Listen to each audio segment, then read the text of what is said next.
আমার সকল প্রিয় ভিউয়ার্সদেরকে ভালোবাসা ভরা সালাম জানাই। আজকে আপনাদের সঙ্গে শেয়ার করব অনুষ্ঠান বাড়ির মতো স্বাদে আনারসের চাটনির রেসিপি।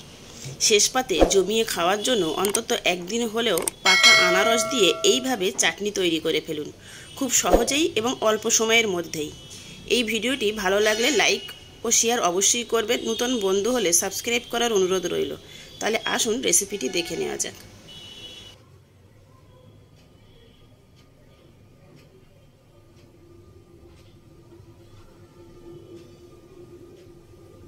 প্রথমেই আমি এখানে একটা বড় আনারস নিয়েছি, নিয়ে আনারসের অর্ধেকটা নিয়ে ছিলে আনারসের যে চোখগুলো থাকে সেগুলো বাদ দিয়ে এবং মাঝখানে শক্ত অংশটা বাদ দিয়ে এইভাবে সরু সরু করে কেটে নিয়েছি।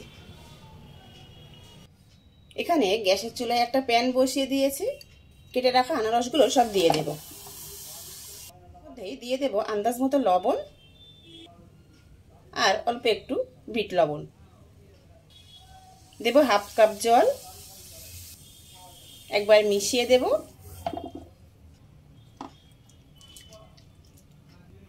এবার ঢাকা দিয়ে দেব, 5 থেকে 6 মিনিটের জন্য সিদ্ধ হতে দেব। ফিরে এসেছি 6 মিনিট পর।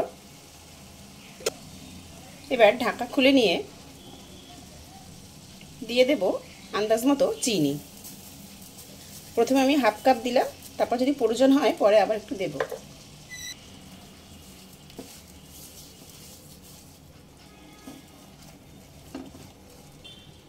আনারসের সঙ্গে চিনিটা খুব ভালোভাবে মিশিয়ে নিয়েছি এবং চিনি মেল্ট হতে শুরু করেছে। এখানে আমি আরও 2 টেবিল চামচ চিনি দিয়ে দেব। আনারস কতটা টক মিষ্টি সেই অনুযায়ী নিজেদের আন্দাজ মতো চিনি বাড়িয়ে কমিয়ে দিয়ে দেবেন। একবার নেড়ে দিলাম।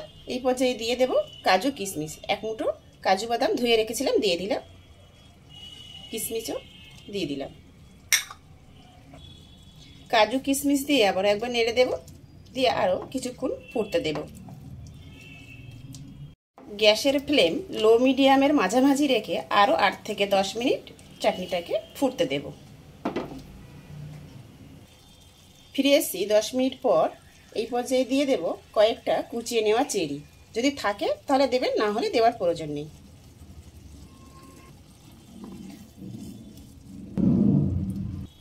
এবার গ্যাসের ফ্লেম অফ করে দেব, দিয়ে এখানে অর্ধেকটা পাতিলেবু নিয়েছি, অর্ধেকটা পাতিলেবুর রসটা পুরোটাই দিয়ে দেব।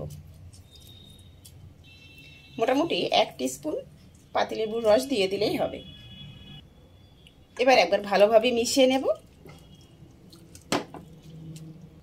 মিশিয়ে নিলাম, ব্যাস রেডি হয়ে গেল এখানে আমাদের আনারসের চাটনি। এবার নামিয়ে নেব, ঠান্ডা হলে সার্ভ করে নেব। আনারসের চাটনি ঠান্ডা হলে একটা বলে উঠিয়ে নিয়েছি।